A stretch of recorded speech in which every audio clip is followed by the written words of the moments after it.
रात को टीवी पे क्या देख रहे हो? एक घर में 3 बहुएं हैं, पूरी रात षड्यंत्र चल रहा है। छोटी वाली ने बड़ी वाली का ऐसा करा, बड़ी वाली ने इसका ऐसा। ये अचानक नहीं हो रहा है। ये क्या सोच रहे हो? आपकी कहानी चल रही है। कहानी तो रामायण की चली थी तो कर्फ्यू लग जाते थे। तुम्हारे हीरे मोती जा चुके, तुम्हारी विद्या जा चुकी, तुम्हारी सारी तकनीक जा चुकी, तुम्हारे लड़के जा चुके, सब जा चुके। तुम्हारे पास एक चीज बची है जिसे छीनने के लिए पागल है पश्चिम, और वो चीज है तुम्हारा परिवार, तुम्हारे संस्कार। इस हॉल में मां भी हैं, बुजुर्ग भी हैं, मेरे समवयस्क भी हैं, मेरे से ठीक पीछे वाले बच्चे भी हैं, और बहुत छोटे बच्चे भी हैं। इसलिए बहुत जरूरी है कि राम की कहानी में परिवार का क्या महत्व है, राम की कहानी में इस संस्कार का क्या महत्व है, इस पर मैं चर्चा करूं। क्योंकि राम की कहानी इसी सामंजस्य की कहानी है, इसी एकात्मकता की कहानी है। जिस भी आंगन में बुजुर्गों का पेड़ अभी तक खड़ा हुआ है, पृथ्वी पर उससे ज्यादा आनंदित कोई परिवार नहीं है, उससे बढ़िया परिवार कोई।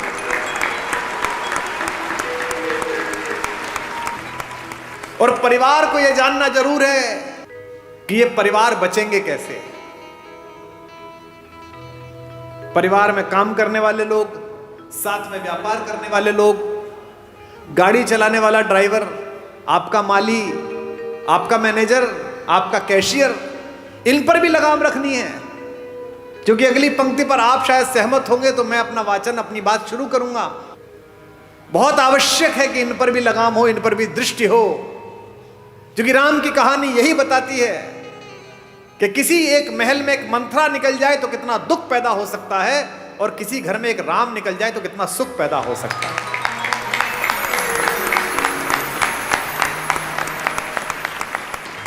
दशरथ ने राम से यह तक कहा कि तेरी ये छोटी मां मुझसे गलत काम करा रही है बेटे, और तू इस समय सेनापति है, सारी सेनाओं का कंट्रोल तेरे हाथ में है, तू मुझे गिरफ्तार कर ले और मुझे जेल में डाल दे तो मेरा वचन भंग भी नहीं हुआ और तेरा राज्याभिषेक भी हो गया। मैं जेल में रह लूंगा लेकिन मैं तुझे निष्कासन नहीं दे सकता। लक्ष्मण कहते हैं राम से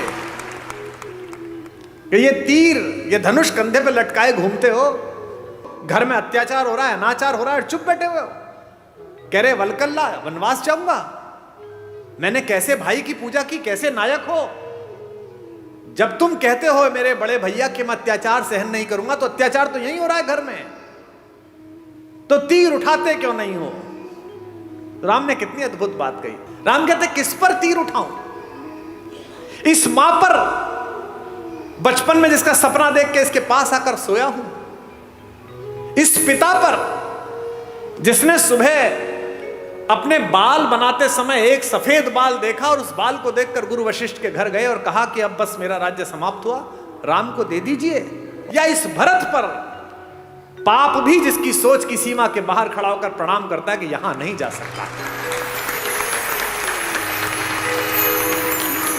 किस पर तीर चलाने के लिए बोलता है? बता। राम कहते हैं कि बता मुझे, मैं किसको मारकर पातक लूं, इन तीनों में से किसे मार दूं। और आज समस्या क्या है? मुझे माफ करेंगी हमारी भाभियां, रात को टीवी पे क्या देख रहे हो?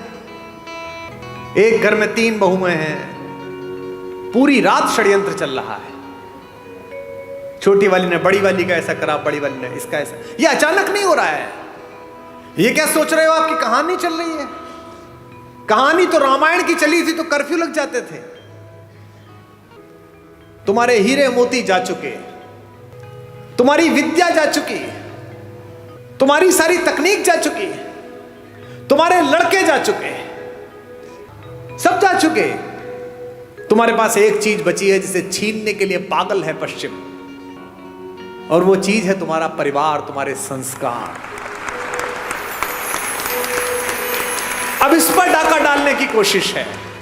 कोई सीरीज देख लो, उसके 40 मिनट में एक बलात्कार होगा, एक हत्या होगी, एक संस्कृति और कला के ऊपर, भारतीय दर्शन के ऊपर गंदी गंदी गालियां होंगी। ये क्या है? ये धीमे धीमे आपके घरों तक जहर पहुंचाया जा रहा है। क्या दिखाया जा रहा है आपके सीरियल में? एक लड़का है घर में, वो लड़का चरित्रहीन भी है, वो जिससे उसका विवाह हुआ उसके बाद भी किसी से प्रेम में है, वो जिससे प्रेम हुआ उसके बाद तीसरे से भी किसी से प्रेम में है। उस परिवार की दोनों महिलाएं उससे विवाह कर चुकी हैं। आप में से किसी ने ऐसा घर कहीं देखा है? ये भारत के घर नहीं है, एक परिवार में भी ये संस्कार नहीं, लेकिन ये डालने की कोशिश की जा रही है कि ये सही है। तो हमारे परिवार के संस्कारों पर विषाणु का हमला है। आप समझिए ध्यान से, क्या घर ऐसे होते हैं जो दिखाए जा रहे हैं? उनको पता है कि आपके यहां आज भी ये स्थिति है कि अगर कोई भाई संकट में होगा तो दूसरा भाई आ जाएगा। इस नींव को तोड़ दिया अगर तो खेल अपने हाथ में है। अगर आपके मन में से संतोष हटा दिया जाए कि एक वलकल में रहकर भी मिथिला की राजकुमारी और अयोध्या की महारानी सीता 14 वर्ष काट देती है, तो आप बाजार में कैसे जाओगी? कलेजे पे हाथ रख के बताओ कलकत्ता वालों, जब 10 साल पहले इंटरनेट की शॉपिंग नहीं थी, परचून की दुकान पे जाते थे, उतना ही सामान लेके आते थे जितना आवश्यक था। पर्ची जाती थी ना, परचून वाला आपसे यह कहता था कि भाभी जी आधा किलो जीरे के साथ आधा किलो हल्दी और फालतू ले जाओ। आप कहते हल्दी रखी है, क्यों ले जाऊं? उतनी परचून पे सामान लिखिए, उतना ही सामान बनता था, उतना ही सामान आता था। अब मॉल में जाते हो, बाजार सामने है, ये भी डाल दे, ये भी डाल दे, ये भी डाल दे, उसकी आवश्यकता नहीं है फिर भी डाल दे। ये पोछे नए तरीके के आए हैं, ये सामान उठाने के चमचे नए तरीके के आए हैं, ये तवे नए तरीके के आए हैं, लकड़ी के तवे बेच दिए लोगों ने, जो लकड़ी खुद ही जल जाएगी, कि सब ये बहुत अच्छे होते हैं। तवे ले आए, आप यूज नहीं करे आपने। अच्छा छोड़ो, अब आपने मॉल जाना भी बंद कर दिया, तो उसने कहा अरे ये तो ग्राहक फंस ही नहीं रहा, कुमार विश्वास तो घर बैठ गया, तो आ ही नहीं रहा, तो उन्होंने मोबाइल पे दे दिया, बोले यहीं देख बाजार। बाजार सामने, ये मुस्कुराते हुए चेहरे पर अच्छी सी शर्ट, मेरी हाइट कितनी? 5'11" है ना? मेरा साइज कितना, मेरा वजन कितना, और वो पहन किसने रखी है? 6 फुट 1 इंच के जिम मारे हुए लड़के ने, फंसी हुई है शर्ट, बढ़िया लग रही है, 2 बटन खुले हुए हैं। कुमार विश्वास को लगा ये पहनने के बाद सनी देओल लगेगा, तो खट ले ली, 5000 रुपए की आई, टांग के देखी तो अच्छी नहीं लग रही, क्योंकि वो क्या था? माया मृग। वही सोने का हिरन है जिसके पीछे कुमार विश्वास तीर लेकर निकल लिए। बाजार में चुंबक का गुण भर दिया गया है और आदमी के शरीर और आत्मा को लोहे का बना दिया गया है। समझना कैसे है? एक लड़की अपने छोटे भाई को पीठ पे बांध के पहाड़ पे चढ़ रही थी। थोड़ी देर तक चढ़ी, फिर सांस फूलने लगा, फिर थोड़ा चढ़ी, फिर सांस फूलने लगा। ऊपर से लौटते हुए मवेशी चराने वाले मिल गए। उसने कहा कि इसको नीचे क्यों नहीं रख देती है, आ जाएगा, इतना भारी हो रहा है। इस लड़के ने कहा भारी? ये वजन नहीं है, ये मेरा भाई है।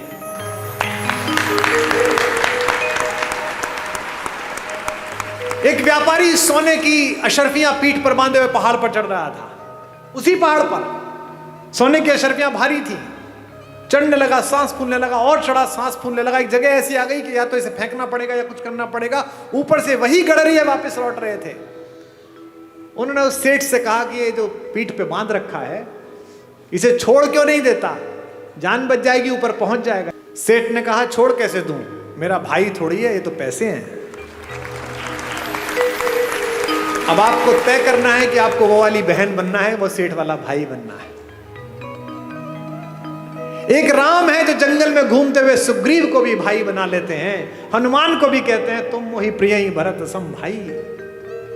और एक रावण है जो अपने सगे भाई विभीषण को भी लात मार के बाहर भगा देता है।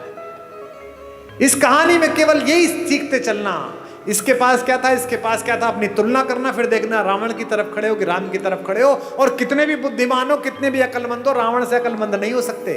उसके 10 सिर थे। 10 सिर का मतलब सिर लगे हुए नहीं थे, 10 लोगों के बराबर की आईक्यू थी। आपके घरों में कई बहुएं होती है ना जिनके बारे में सास कहती हैं कि इसके 4 हाथ हैं, इधर चाय रखती है, इधर सब्जी काटती है, इधर ये करती है। और कई बहुएं ऐसी होती है 2 हाथ होने के बाद भी एक भी नहीं होता। अलग अलग तरह की होती हैं। 4 हाथ का मतलब 4 हाथ थोड़ी है, 4 हाथ का मतलब खटाखट काम करती है, ऐसी बहू होती है। तो रावण के 10 सिर ऐसे नहीं थे कि लगे हुए थे जो उन्होंने रामलीला में दिखा दिए। रावण के पास 10 लोगों की आईक्यू थी। वो पुलस्त मुनि का नाती था, संस्कृत का और आयुर्वेद का और विमान शास्त्र का और रसायन विज्ञान का अद्भुत विद्यार्थी था। भगवान शंकर जिसके गुरु हों, जिसने शिव तांडव स्तोत्र जैसी बड़ी रचना को लिखा हो, वो उसको घर में घुस के एक तपस्वी ने मार दिया। क्यों? क्योंकि प्रवृत्ति की बात थी, प्राप्त और पर्याप्त के बीच का अंतर था। राम को त्रैलोक्य में सौंदर्य के पहले 5-10 नाम में आने वाली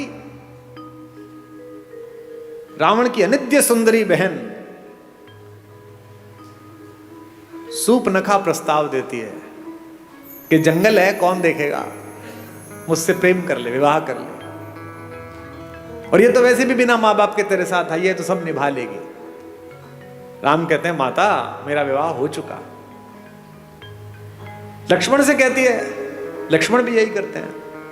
गुस्से में सीता को हानि पहुंचाने की कोशिश करती है और ऐसे में अस्त्र उठता है और उसकी नाक पर चोट लग जाती है, जो रावण के गुस्से का कारण बनी है। ये राम है जो जंगल में भी मिले हुए इस अश्लील, अशालीन, असंस्कारी, अपारिवारिक अवसर को ठुकरा देते हैं। और एक रावण है जो पंचकन्याओं में पूजित माता मंदोदरी का पति होने के बावजूद भी सिर्फ इतना सुनकर कि जंगल में 2 लोग घूम रहे हैं, उनकी बीवी बहुत अच्छी है, उसके पीछे लग जाता है। इसीलिए उसके कुल वंश का नाश होता है, सारी पीढ़ियां ध्वस्त हो जाती हैं, सब लोग समाप्त हो जाते हैं। मैं केवल ये सोचता हूं कि अगर मेरे बोलने से 10 लोग, 20 लोग, 50 लोग, 100 लोग भी गुणात्मक परिवर्तन जीवन में हो जाए तो बढ़िया बात हो जाएगी। एक सज्जन ने मुझे चिट्ठी लिख कर दी, ऐसे ही जैसे ये चिट्ठी आई है कि साहब वो मैं कल आया था, आपने राम और भरत के प्रेम के विषय में बताया, और मेरे सगे भाई साहब जो हैं वह हिम्मतनगर गुजरात में रहते हैं, और मेरा उनसे 25-30 साल से संपत्ति विवाद चल रहा है। ना मैं उनके बच्चों की शादी में गया, ना वो मेरे शादी में आए। पर कल रात सुन के मैं बहुत रोया। अब कल जब आपका कार्यक्रम समाप्त हो जाएगा तो मैंने दोनों बेटों को, बहुओं को लेकर मैं जा रहा हूं हिम्मतनगर, और संपत्ति के और अदालत के सारे कागज लेकर उनके चरणों में रख दूंगा और कह दूंगा भैया जो आप जाने करिए, बस मुझे माफ कर दीजिए, मुझे चरणों में स्थान दीजिए। मुझे लगता है कि यही आपका पारिश्रमिक है, यही आपका प्रतिफल है। जिस समय आप दूसरे में ईश्वर देखना प्रारंभ कर देंगे, उस समय ईर्ष्या, कुंठा, बेईमानी, दुष्टताएं सबका विलोप हो जाएगा। और ये पृथ्वी इसीलिए बची हुई है अभी तक भी कि इसमें अच्छे लोगों का प्रतिशत ज्यादा है, बुरे लोगों का प्रतिशत कम है। हमारे एक शायर का शेर है कि दुनिया नफरतों की आखिरी स्टेज पर है, इलाज इसका मोहब्बत के सिवा कुछ भी नहीं। ये दोनों भाई थे, यूक्रेन और रूस, एक दूसरे के खून के प्यासे हैं, निरपराध लोगों को मार रहे हैं। और मरवा कौन रहा है?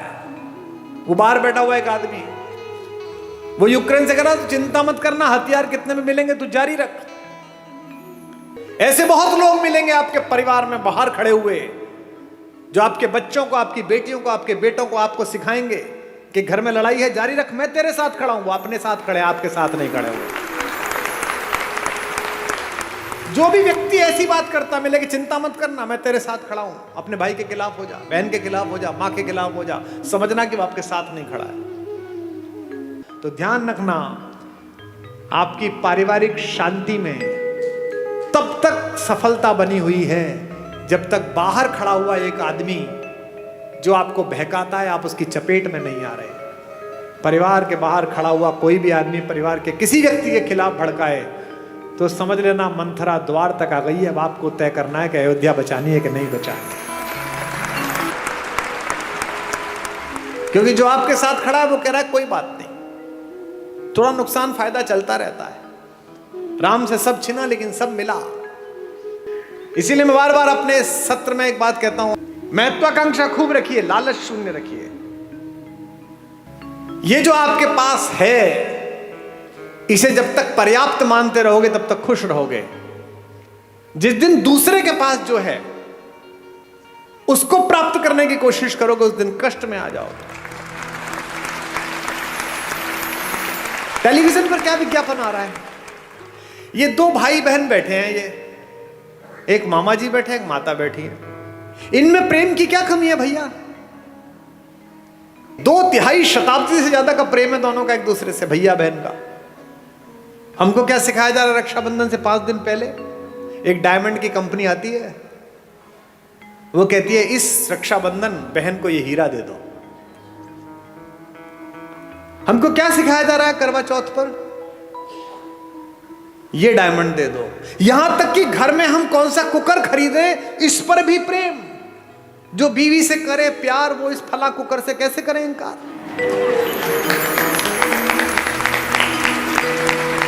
यानी जिनके घर में वो कुकर नहीं आता वो अपनी पत्नी से प्रेम नहीं करते। मेरे घर में शुरू में कुकर नहीं था तो मेरे पिता ने मेरी मां से प्रेम नहीं किया।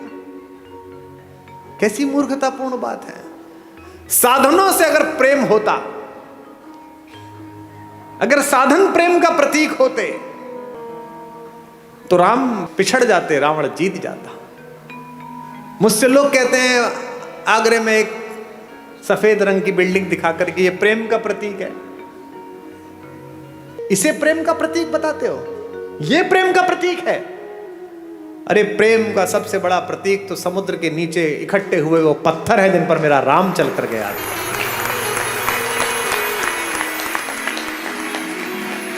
राम ने कहा है ऐसी की तैसी इस पर्वत की, ऐसी की तैसी इस समुद्र की। अगर मेरी प्रेमिका मेरी पत्नी के बीच में कोई आया है तो 7 समंदर पार छुपाओ, उसके घर में जाके मारूंगा। ये प्रेम है, इसे प्यार कहते हैं। प्रेम साधन पर कैसे निर्भर हो गया? महिलाएं एक दूसरे से पूछती हैं इस बार करवा चौथ पे क्या दिलाया, इस बार एनिवर्सरी पे क्या दिलाया। नहीं, उपहार देने चाहिए, लेने चाहिए, अच्छी बात है, पर इससे प्रेम कैसे जस्टिफाई हो रहा है? कोई ज्योतिषी बता सकता है कि इस वाली शादी में इतने कैरेट का हीरा दे दो इसके बाद तलाक नहीं होगा? बता सकता है? नहीं बता सकता। लेकिन अगर माओ ने बेटियों में संस्कार डाले हों कि जिस घर जा रही हो उस घर में जो मां है वो भी मां ही है, अगर पिताओं ने पुत्रों में संस्कार डाले हों कि जिसकी बेटी इस घर में आ रही है उसका उतना ही अधिकार है जितना तेरा इस घर पर अधिकार है, तो हीरे की जरूरत ही नहीं है, घर ही अयोध्या बन जाएगा। अनुभव की मान्यता है। जिन परिवारों में अनुभव का सम्मान नहीं है उन परिवारों में प्रगति नहीं है। दिस इज माई लाइफ कहने वाले जो लोग हैं ना, जो छोटे बच्चे हैं, उनको ये जानना चाहिए कि अनुभव के सम्मान से ही बहुत सारी चीजें आती हैं। अनुभव से ही अगर सारे वानर युवा होते और एक जामवंत ना होता तो राम सीता तक पहुंच जाते। सब तो समुद्र के किनारे खड़े होकर ये सोच रहे थे यार मैं 40 किलोमीटर जा सकता हूं, मैं 5 किलोमीटर जा सकता हूं, कूद चेक कर रहे थे। जामवंत थे, उन्हें पता था कि ये हनुमान जा सकता है लेकिन ये भूल गया है, इसको शाप मिला है। लेकिन कोई याद दिलाएगा तो याद आ जाएगा। तो हनुमान के कंधे पर हाथ रखकर बुजुर्ग जामवंत ने क्या कहा? का चुप साध रहे बलवाना, तू क्या चुप बैठा हुआ है, तू तो पार कर ही सकता है। और हनुमान ने मार दी उछाल और चले गए परली पार। इसलिए हर घर में एक जामवंत जरूरी है, एक बुजुर्ग जरूरी है कि जब तुम थक जाओ तो तुम्हारे कंधे पर हाथ रखकर कह सके क्या चिंता करता है बेटा, मार उछाल। एक जामवंत सबके घर में जरूर है। और हम इन जामवंतों को सोचते हैं कि ये तो बूढ़े हो गए, ये क्या बताएंगे। मेरे पिता 86 वर्ष के हैं, वो फोन करते हैं तो मैं बिल्कुल एकदम सतर्क होकर उनसे बात करता हूं। उनका नाम भी सेव कर रखा है, रॉयल टाइगर। तुरंत डर के फोन उठाते हैं। मेरी बेटियां हंसती हैं कि बोलो, बहुत बड़े ज्ञानी बनते हो, किसी को कुछ भी समझते नहीं हो। अब देखो, मैं जानता हूं 87 वर्ष का एक बुजुर्ग आदमी मेरा कुछ नहीं बिगाड़ सकता अगर मैं अभद्रता करूं, वो भी जानते हैं। लेकिन मैं उनके आदर के अतिरिक्त मेरा लोभ ये भी है कि मेरी बेटियां ये सीख जाएं, ताकि मैं जब 87 वर्ष का हूं तो मेरी बात को वो गंभीरता से सुने कि बाप का फोन आया। यदि चाहते हो कि तुम्हारा बेटा तुम्हारा आदर करे तो अपने पिता का आदर करना शुरू कर दो। यदि चाहते हो कि तुम्हारे बेटियां दूसरे घरों में जो गई हैं उनको स्नेह मिले तो अपनी बहुओं को स्नेह देना शुरू कर दो। यह संभव नहीं है कि तुम दूसरे की बेटी को स्नेह नहीं दोगे और अपनी बेटी के लिए स्नेह का मांग करोगे। यह सब वाइस वर्सा है, यह भी ईश्वर ने तय किया है। और शेष रघुनाथ पर छोड़ दो, शेष भगवान पर छोड़ दो, क्योंकि अगर वो साथ हैं तो फिर किस बात की चिंता।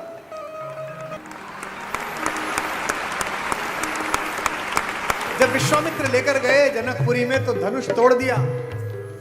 धनुष तोड़ने के बाद जनक ने कहा कि विवाह कर लो। तो राम ने कहा कि विवाह नहीं कर पाऊंगा। बोले क्यों? बोले पिता से आज्ञा ही नहीं ली। तो विश्वामित्र ने कहा कि तुम्हारे खानदान में तो 3-4 शादियां होती हैं, एक शादी यहां कर लो, अगली शादी पिताजी के कहने से कर लेना। इस परिवार में राम पहले व्यक्ति है, इसीलिए मर्यादा पुरुषोत्तम है।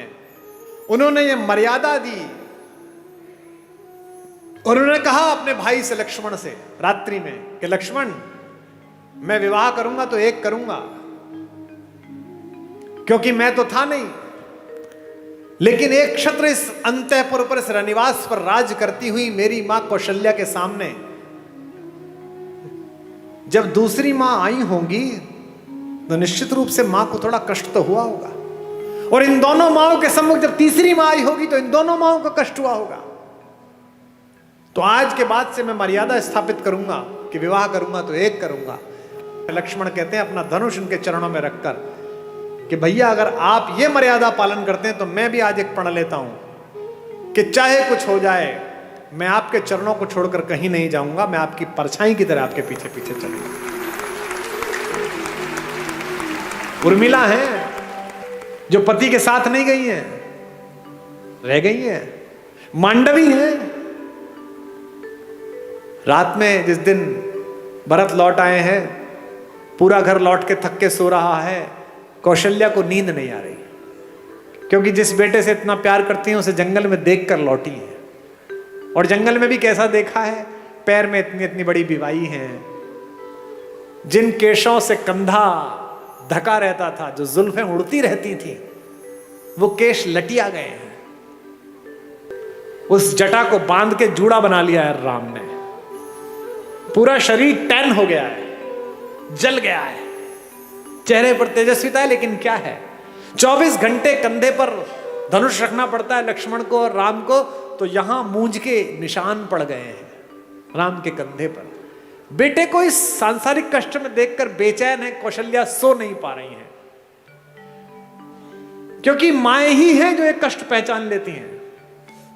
गूगल आर्टिफिशियल इंटेलिजेंस बना रहा है, आईफोन आजकल आपकी बात समझ लेता है। एक चीज पसंद कर दो, कोई साड़ी, कोई टेबल, कोई फोन, 71 विज्ञापन आ जाते हैं। किसी शहर में कमरा ढूंढ लो, 50 विज्ञापन आ जाते हैं। किसी दोस्त को लिख के भेज दो कि okay I am coming, just prepare a wonderful coffee, तो जिस शहर में उतरो कॉफी का ऐड आ जाता है कि बगल में है, पी ले जाके। इसे आर्टिफिशियल इंटेलिजेंस कहते हैं। दुनिया का सबसे बड़ा आर्टिफिशियल इंटेलिजेंस मां में बनाया गया है। आप खाना खाने बैठते हैं, आप कुछ बोलते नहीं हैं, पहला कौर अंदर जाता है मुंह में और मां नमक की शीशी आगे कर देती है देख के कि नमक शायद कम पड़ा है, इसे पसंद नहीं है। इसे आर्टिफिशियल इंटेलिजेंस। तो कौशल्या जगी हुई है। कौशल्या देखती है कि ऊपर रनिवास में कोई लड़की घूम रही है। कहती कौन है इस समय जो हमारे एनक्रोचमेंट में हमारी जगह पर घूम रही है? दासी तो हो नहीं सकती। ऊपर जाती है तो देखती है मांडवी घूम रही है, भरत की पत्नी। मांडवी पैर छूती है, मां आप सोई नहीं? तो कहती है बेटा नींद नहीं आई। तू क्यों जागी हुई है? भरत के पास जा। मांडवी कहती है कि मां शायद आपको पता नहीं, आप कक्ष में थी, वो तो यहां नहीं है। कहां गया? उन्होंने कहा कि जब तक राम जंगल में रहेंगे मैं राजधानी में नहीं रहूंगा। मैं अयोध्या के ठीक बाहर नंदी ग्राम में कुटिया बना के रहूंगा। राम नीचे सोते हैं, मैं नीचे सोऊंगा। वो वलकल पहनते, मैं वलकल पहनूंगा।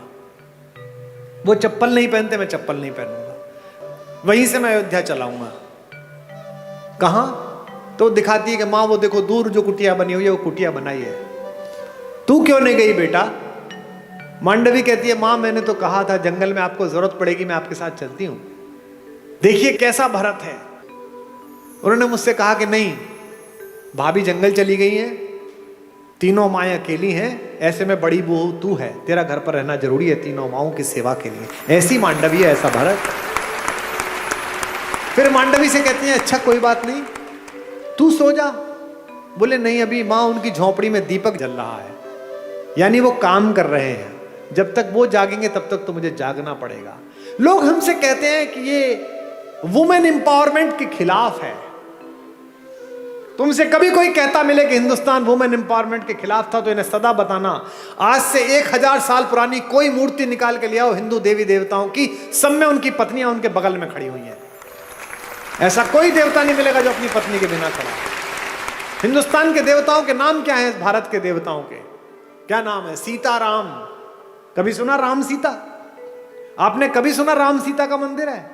सीताराम का मंदिर है। आगे राधा कृष्ण। आपने सुना वृंदावन में कृष्ण राधा का मंदिर है? नहीं, राधा कृष्ण।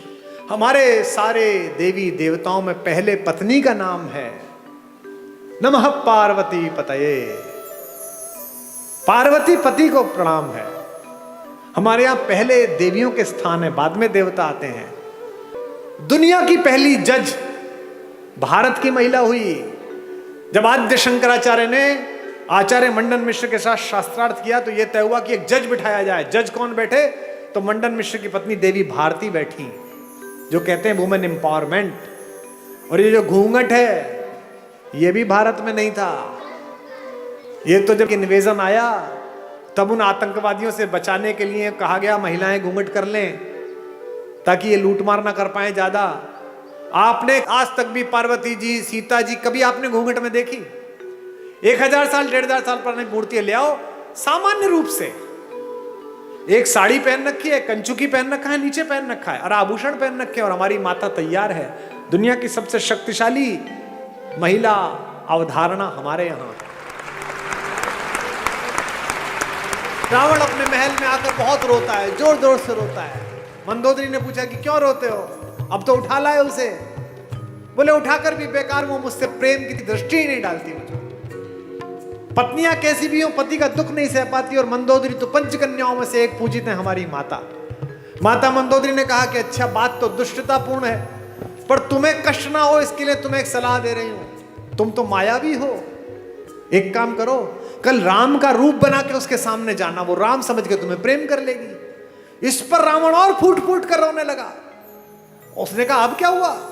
बोले ये प्रयास 4-5 बार कर चुका हूं, पर जैसे ही राम का रूप धारण करता हूं मुझे तुम्हारे अतिरिक्त दुनिया की प्रत्येक स्त्री अपनी बहन दिखाई देने लगती है, अपनी मां दिखाई देती है। तो राम कैसे नजर आते हैं अगर आपकी दृष्टि में उतरते हैं? उनके चरणों में ही सुख के चारों धाम नजर आते हैं।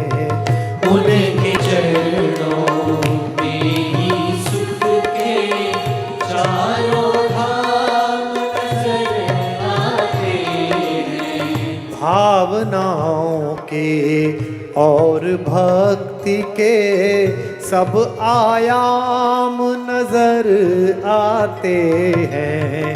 भावनाओं के और भक्ति के सब आयाम नजर आते हैं। मन के चित्रकूट से लेकर आशाओं की अवधपुरी तक, मन के चित्रकूट से लेकर आशाओं की अवधपुरी तक, जिधर नजर जाती है मुझको, जिधर नजर जाती है मुझको, केवल राम नजर आते हैं।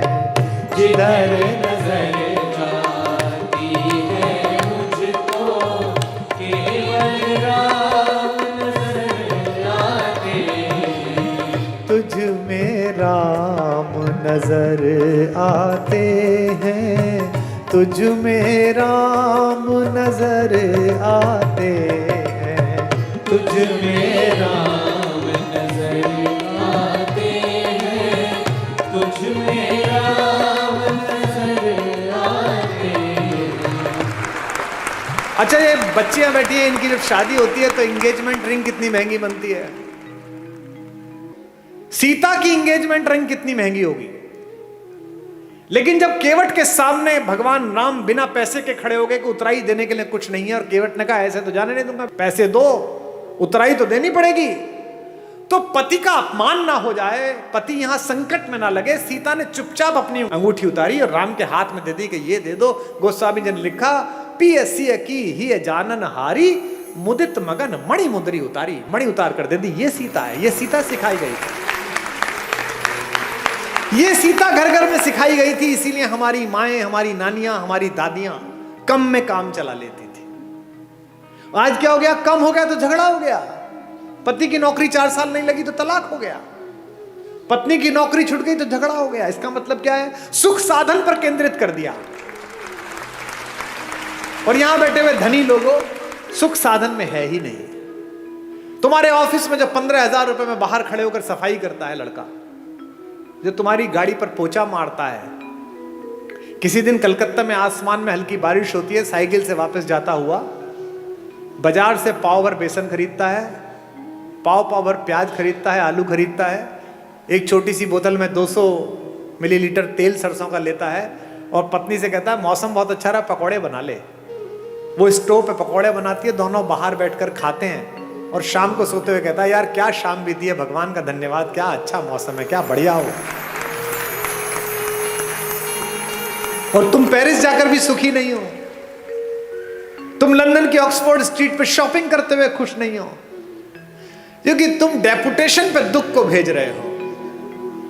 दुख हो गया है, थोड़ी मार्केटिंग कर लूं शायद कम हो जाएगा, दुख हो गया है, थोड़ा मेकअप करके एक सेल्फी ले लूं शायद कम हो जाएगा। ये जो फेसबुक पर, ट्विटर पर, इंस्टाग्राम पर बहुत हंसते मुस्कुराते चेहरे हैं, इनमें से अधिकांश की जड़ें खोखली हैं, इसीलिए ये आत्महत्या करते हैं, इसीलिए ड्रग्स में गए हैं, इसीलिए शराब में गए हैं। ये राम की कहानी आपकी जड़ों की आत्मा में यूरिया का काम करती है, आध्यात्मिकता का, ये आपको मजबूत करती है, एक भाई की तरह, एक पति की तरह, एक पुत्र की तरह, एक नागरिक की तरह, भाई भाई के संबंध, भाई बहन के संबंध। अब 2 बहनें हैं इसमें, इस कहानी में। भाई बहन का संबंध ठीक ना हो तो गड़बड़ हो सकती है। एक बहन है शूर्पणखा, जिसको अपने बदले की चिंता है, भाई के नाश हो जाने की चिंता नहीं है। मेरा बदला पूरा हो जाए बस। वो ये नहीं कहती कि मेरा अपमान किया, वो ये नहीं कहती कि मैंने नीचतापूर्ण व्यवहार किया, वो कहती है कि मैंने बताया मैं तुम्हारी बहन हूं, इसके बाद मेरा अपमान कर दिया। और उसकी तो बीवी बहुत सुंदर है, वो जंगल में क्या कर रही है, वो तो भैया आपके पास होनी चाहिए। ऐसी बहन देखी है कोई जो अपनी भाभी के रहते बाहर की किसी औरत का वर्णन करे कि इससे अपना लो? इसका मतलब वो बहन ही दुष्ट है, उसने अपने भाई का नाश करा दिया। एक सीता है, सीता का भी एक भाई है, आपको पता है? जब अशोक वाटिका में माता बैठी हुई है तो रावण आता है उनसे मिलने, रोज आता है, कहता है मेरा प्रणय प्रस्ताव स्वीकार कर ले। क्या उस तपस्वी के पीछे पड़ी रहेगी, वो तो जंगली है, मैं मार दूंगा उसे, खत्म हो जाएगा, वो कुछ नहीं कर पाएगा, तुझे ले नहीं जाएगा। माता पूरी सात्विकता के साथ बैठी है। एक दिन कहता है कि देख मेरी बात मान ले, अन्यथा मैं बलपूर्वक तुझे उठा लूंगा यहां से। तो वो जिस चटाई पर बैठी हैं उस चटाई का एक तिनका तोड़ती हैं और तिनका तोड़कर अपने रावण के बीच रख देती हैं और कहती हैं कि तू कैसी मूर्खतापूर्ण बात करता है रे, कि तू मुझे छू लेगा। ये तिनका रखा है, इसे पार करके दिखा दे, तेरे में औकात है तो। एक वैज्ञानिक सोच वाली युवती ने मुझसे पूछा कि क्या कुमार विश्वास जी, आप भी कैसी पोंगा पंडितों वाली मूर्खतापूर्ण बातों की समर्थन करते हो? जो कैलाश पर्वत को उठा लेता हो तो तिनका नहीं उठा पाएगा। ऐसा क्या सीता में मनोबल आ गया तिनके को देख? अब मैं जो बात कह रहा हूं उसको बहनें सुने। एक लड़की अपने पति के साथ भी इतना सुरक्षित अनुभव नहीं करती इतना भाई के साथ करती है। क्यों? सीता भूमि से पैदा हुई है, सीता का नाम है भूमिजा, और तिनका भूमि से पैदा हुआ है। संस्कृत में उसे कहते हैं भूमिज। वो तिनका नहीं है, वो सीता का भाई है। सीता कहती है मेरे इस भाई से निपट ले, पति से तो बाद में निपटना, वो तो बाद में आ जाएगा, पहले इस भाई से निपट। एक तृण धरकर कहती है, उसकी ओट में बैठकर कहती है वैदेही, तृण धरि ओट कहत वैदेही, तृण धरि ओट कहत वैदेही, सुमिर अवधपति परम स्नेही, तृण धरि ओट कहत वैदेही, सुनिर अवधपति परम स्नेही। एक बात आपको बता दूं मैं, जिस दिन आपको अपने पिता की बेटी से अपनी बेटी ज्यादा अच्छी लगने लगे, उस दिन समझ लेना कि अमंगल की तीर्थ यात्रा प्रारंभ हो गई है। क्योंकि पहला संबंध तो पृथ्वी पर आपका उसी से है जो एक कोख से पैदा हुआ है। ये जो भैया दूज पर और राखी पर बहनें राखी बांधने आती हैं, हम क्या समझते हैं कि ये एक त्योहार मनाने आती है? नहीं, ये उस भाई में अपने माता पिता का मंगल ढूंढती हैं। ये जानती है कि मेरा भाई ठीक रहा तो मेरे माँ बाप का बुढ़ापा ठीक कटेगा, ये समृद्ध रहा, ये शक्तिशाली रहा तो अच्छा हो जाएगा, और उसी के आशीर्वाद से तुम्हारा स्वास्थ्य चलता है। इसीलिए उस तिनके की ओट पर बैठी हुई सीता जानती है कि जब तक ये तिनका है, जब तक ये मेरा भाई है, चाहे कैसा भी हो, तिनके से ज्यादा गरीब बेचारा कौन होगा? तिनका तो बहुत ही गरीब भाई है, लेकिन फिर भी वो जानती है कि ये रक्षा करेगा। इसलिए इस पूरे पारिवारिक प्रतिष्ठान में, राम कथा में, एक एक प्रतीक शास्त्र ऐसा है जो आपको आपके पारिवारिक मूल्यों के साथ जिंदा रख सकता है।